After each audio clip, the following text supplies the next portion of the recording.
mostly Luzon, dapat talaga kayong mag-ready. Kung masabi ko sa inyo na 2025, bangka ang kailangan, baka sa 2026 kailangan na natin ng yate. Mostly sa mga bagyo, papasok sa bansa natin ay halos nasabayan ng lindol.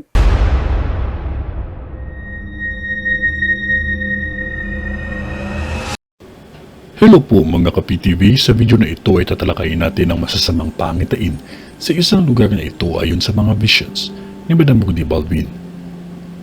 Pero kung ikaw ay hindi pa nakasubscribe sa aking channel, baka naman.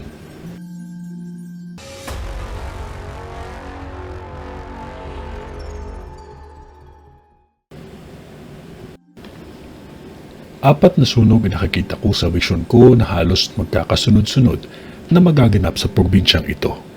Kailangan maging maingat lamang ang lahat dahil ang dalawa dito ay napakalawak at madami ang nadamay. May kinalaman ito sa wire at gas na siyang nagpalala ng apoy nang dahil na din sa mga bagay na mabilis magpasiklab nito. Ang lugar na ito ay hindi kalayuan sa palengke, ngunit sa vision ko isa sa market ay masusunog.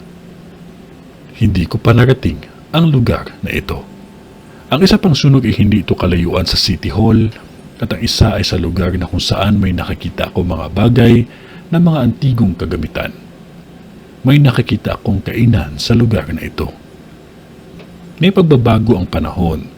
May mga pangyayari dito na sa unang pagkakataon ay mararanasan nila at sa ibang mga lugar. May nakikita din akong 3 aksidente sa karagatan ng lugar na ito. May bagyo at lindol na dadanasin kayo dito. Ngunit maging handa lamang kayo sa taong ito dahil ang baha na dadanasin ninyo ay mas matindi na kung saan sasabihin ninyo na sa unang pagkakataon ngayon lang ninyo ito dadanasin. Dahil sa sobrang taas ng baha at isa ang dahilan dito ay ang walang tigil na ulan ng ilang araw na kung saan ay hindi ninyo ito naranasan sa mga nakaraan na ulan.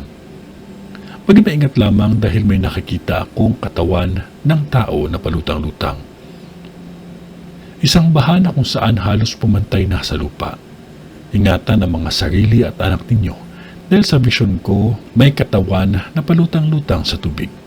Lalo na sa aksidente sa karagatan na halos walang nabuhay. Iba ang baha ngayon na mararanasan ninyo. Ito ay malakas at animoy galit na kahit bahay ay kayang tangayin. Maraming pagguho na mangyayari pa lamang at maraming bahay ang masisira. Kahit ang isang tulay ay bumigay ito. Sa vision ko, may isang tulay na hindi kinaya at bumigay ito sa lakas ng bagsik ng palikasan. May isang lugar akong nakikita na meron itong fountain at may estatwa. Sa vision ko may fountain. May aksidente na mangyayari lamang dyan. Isang aksidente na kung saan may buhay na nawala dahil sa malakas na pagsalpok nito. Maging maingat lamang ang lahat sa araw-araw at lagi nating tandaan na huwag makalimot ang manalangin. Ito ay ang bisyon ni Madam sa Sarangani. Sa ngalan ng Diyos Ama, ng Diyos Anak, at ng Diyos Espiritu Santo. Amen.